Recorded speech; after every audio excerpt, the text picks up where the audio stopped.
Bonsoir Thiago Guedes. Bonsoir. Merci beaucoup d'avoir accepté notre invitation ce soir sur BFM Lyon. Vous êtes le directeur de la Biennale de la danse. Ça commence ce samedi jusqu'au 30 septembre, 20e édition cette année. C'est votre première biennale puisque vous êtes arrivé l'an dernier à Lyon.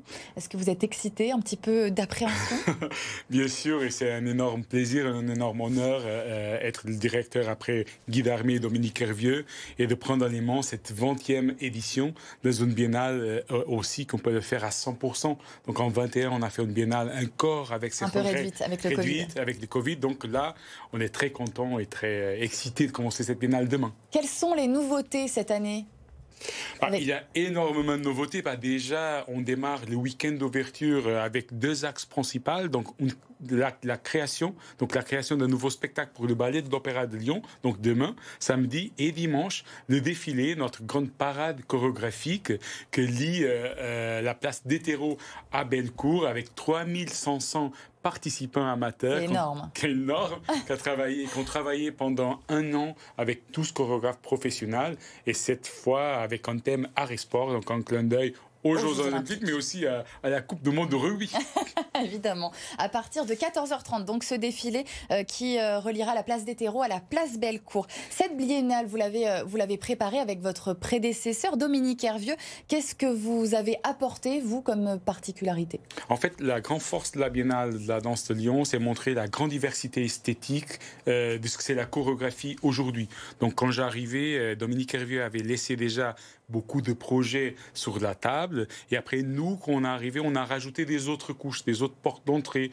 On a invité aussi beaucoup plus de femmes chorégraphes pour présenter une biennale complètement paritaire. Un grand projet aux usines Fagor d'immersion artistique. C'est l'un des derniers événements, justement, aux usines Fagor. Oui, aux usines Fagor, oui. Après, on déménage à la Moulatière. Et aussi, la programmation pour l'espace public. Des spectacles se passent dans les places, dans les rues de Lyon et Villeurbanne. Justement, j'allais y venir. Vous voulez faire participer les Lyonnais? Vous allez les faire danser là jusqu'au 30 septembre? Oui, bien sûr. Moi, on défend que la danse, et dans une biennale comme la Biennale de la danse, on peut être spectateur, on peut voir la danse, mais on doit aussi danser. Donc, et c'est pour ça aussi. On reste plus assis sur les fauteuils. Oui, c'est ça, et c'est ça qu'on défend, et c'est pour ça aussi que Usine Fagor, on va avoir aussi un club temporaire, et tous les vendredis et samedis, le public après le spectacle peut venir danser avec les artistes, boire un verre, et voilà, c'est vraiment un centre de la maison, de la Biennale de la danse. De la Biennale de la danse. Combien de spectacles au total pendant ces 3 semaines? Ça sera du coup à différents endroits de Lyon et de l'agglomération lyonnaise? Oui, Lyon Métropole et région. Donc on travaille dans 41 théâtres quand même. Wow. Donc la moitié en métropole, la moitié en région. 48 spectacles. Quelle organisation! 48 spectacles, la moitié des spectacles des créations, soit des créations françaises, soit des créations mondiales que le public et les professionnels peuvent voir pour la première fois à Lyon. Avec des danseurs lyonnais aussi? Avec des danseurs lyonnais, donc il y a des compagnies régionales de Lyon et de la région, et après une programmation très européenne et aussi mondiale avec des compagnies qui viennent de beaucoup de pays différents. Qu'est-ce qu'on va voir? Est-ce que vous pouvez nous expliquer quel type de danse on va pouvoir retrouver pendant cette Biennale de la danse? Voilà, la Biennale de la danse, elle montre une grande diversité de danses. Par exemple, on ouvre la Biennale avec deux grands ballets, donc le ballet de l'Opéra de Lyon et le ballet du Grand Théâtre de Genève. Donc là, on est sur les grands ensembles, donc 20 danseurs dans le ballet de l'Opéra de Lyon. Très traditionnel plutôt. 40 danseurs sur le ballet de l'Opéra de Genève. Pas traditionnel, donc la technique, c'est la technique base, classique des danseurs, mais après, les chorégraphes sont des chorégraphes contemporains. Donc un chorégraphe grec, Christos Papadopoulos, qui chorégraphie pour le ballet de l'Opéra de Lyon, et Sidi Larbi Charkaoui, qui chorégraphe pour le ballet de Genève.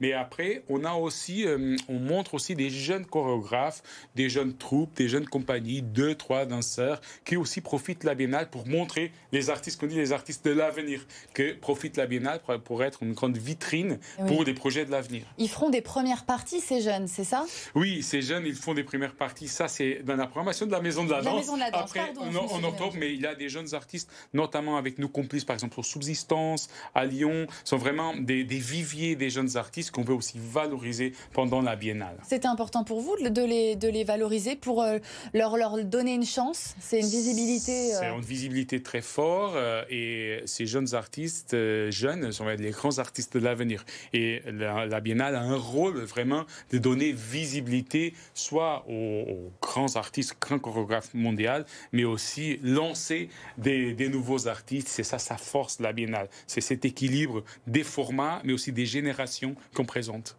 Vous êtes également directeur de la Maison de la Danse. Est-ce que vous allez faire travailler des artistes de la Maison de la Danse pour la Biennale de la Danse? Est-ce que vous mélangez un petit peu les deux? Oui, il y a des ponts entre la Biennale et la Maison de la Danse. Déjà, il y a 3 grands spectacles de la Biennale qui se passent à la Maison de la Danse. Et après, on a 9 artistes associés à la Maison de la Danse et à la Biennale qui se présentent, par exemple, en création à la Biennale et tout de suite en saison à la Maison de la Danse, ils présentent des autres spectacles. Donc, on propose aussi au public découvrir les artistes à la Biennale et après suivre des autres projets pendant la saison à la Maison de la Danse. Je voulais qu'on revienne aussi sur donc, le défilé de dimanche. Qu'est-ce qu'on va pouvoir voir concrètement? Puisque vous m'avez dit vous avez assisté à quelques répétitions. Oui. Est-ce que vous pouvez nous faire quelques petites confidences? Bien sûr. Donc en fait, c'est à partir de 14h30. Donc rendez-vous rue de la République. Donc tout le parcours que lie Place de Terreau à Place Bellecour. Et après, ce qu'on va voir, c'est vraiment une grande parade constituée par 12 groupes. Et en fait, chaque groupe a travaillé sur une discipline sportive différente. Ça va du boxe à la natation, à l'athlétisme. Et les chorégraphes ont travaillé qu'est-ce que c'est le mouvement, qu'est-ce que c'est la chorégraphie dans le sport. C'est très intéressant. Donc, on va voir vraiment une énorme parade chorégraphique.